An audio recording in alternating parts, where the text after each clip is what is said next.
138 คนเนาะจากน้องขบวนต่อมากับแมนขบวนมอสอแก่โคตรเนาะนางสาวถือป้ายแมนนางสาวไอ้นาจำนวนคนทั้งหมดแมน135 คนเดี๋ยวน้องขบวนที่หาแมนมอบตอนน้ำมิกเนาะถือว่านางสาวถือป้ายแมนนางสาวบุญทวีถือว่ามีจำนวนคนทั้งหมดแมน203 คนเนาะถือว่าน้ำมิกนี้ก็มีมาคนงานทางด้านศิลปะหรือว่าประเภทกระต่อไว้เนาะทั้งยิ่งอันดับหนึ่งของเมืองคือปีผ่านมาเนาะจากน้องต่อมากับแมนขบวนมอต่อบ้านปงเนาะนางสาวถือป้ายนี่แมนนางสาวสันจึงมีจำนวนคนทั้งหมด69 คน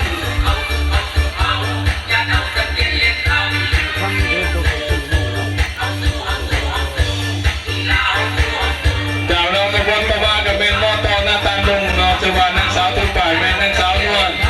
ซึ่งมีจำนวนทั้งหมดแมน90 คนเนาะจากน้องต่อมากับแมนขบวนมอต่อตะเปียวเนาะนางสาวถือป้ายนี่แมนนางสาวกำลินมีจำนวนคนทั้งหมด93 คนยิ่ง53 คนเนาะ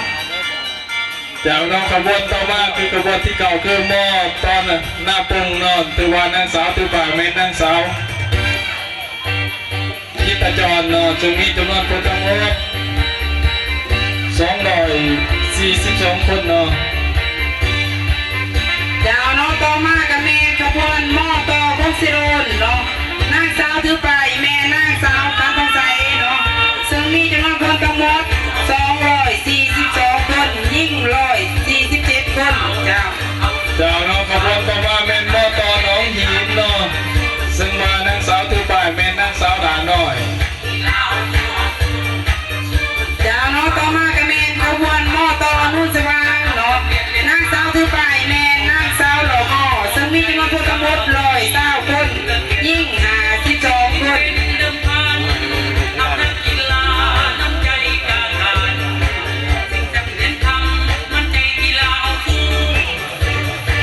ดาวน้องขบวนต่อมาแม่นมอต่อนุ่นสวรรค์เนาะ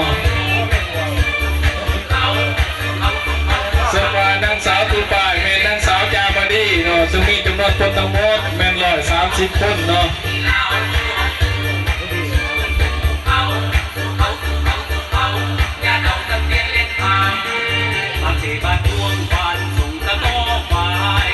จากน้องต่อมากับแม่ขบวนมอต่อคำทานเนาะ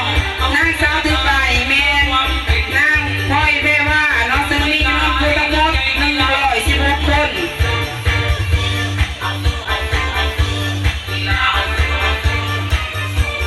จากน้องต่อขบวนก็เป็นมอต่อโอกาสเนาะซึ่งมานางสาวถือป้ายแม่นนางสาวหนึ่งเนาะ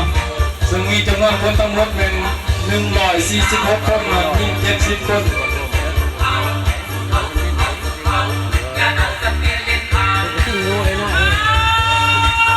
จากน้องขบวนสุดท้ายกับแม่ขบวนของวงเงียนปสเก่ากลุ่มภายในเมืองเนาะนางสาวถือป้ายแม่สาวปูหน้าซึ่งมีจำนวนคนทั้งหมด600,000 กว่าคนถือว่าโรงเรียน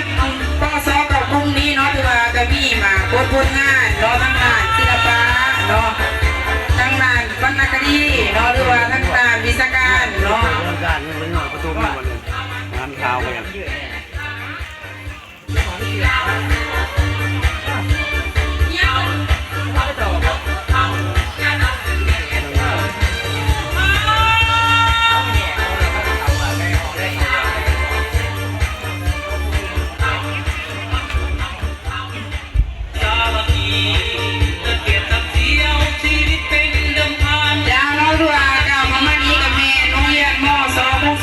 เนาะถือว่ามอสอพงศิรุนเนาะก็มี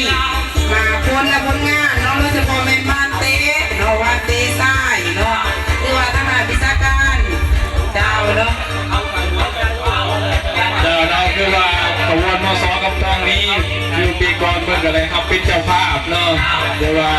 วันเตยิงกับแมนห้องสนาเดอร์เนาะประเภทซ้ายมอตรงเลยเบื้องหลังเลยเบื้องหน้าเนาะเลยเบื้องหลังเลยทั้งข้างหลังหมดทุกอย่างจะเอาต่อมาที่เมนมอตอนามิกเนาะถือว่ามอตอนามิกเนาะ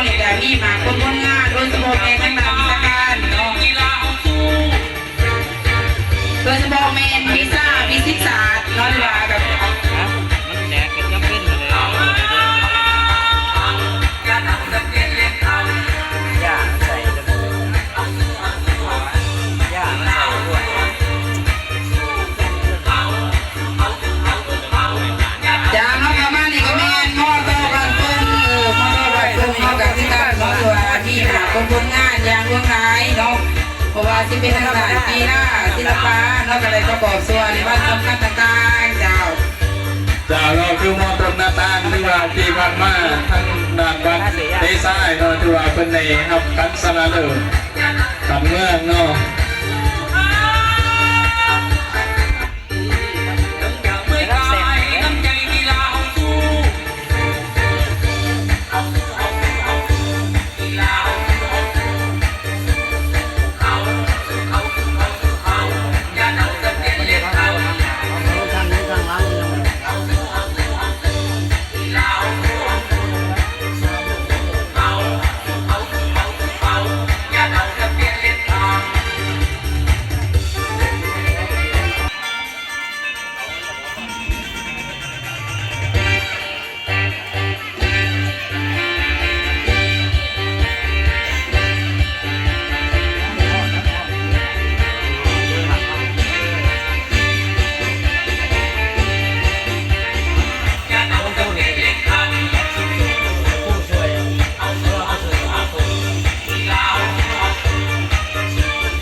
เดือให้โชคดีครับ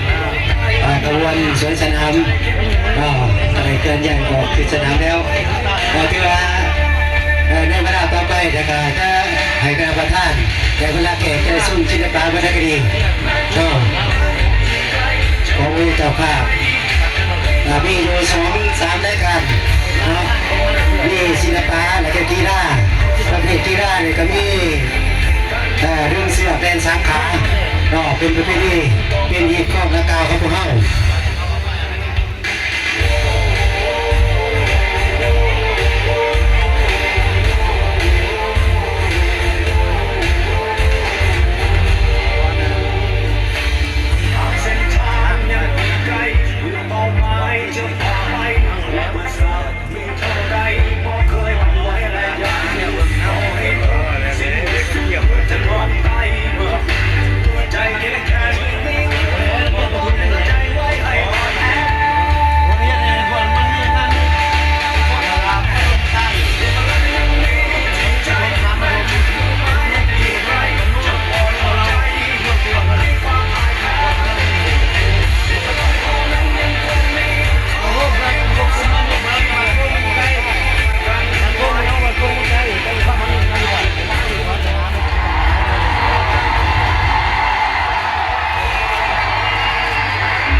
เปิดเด้อเด้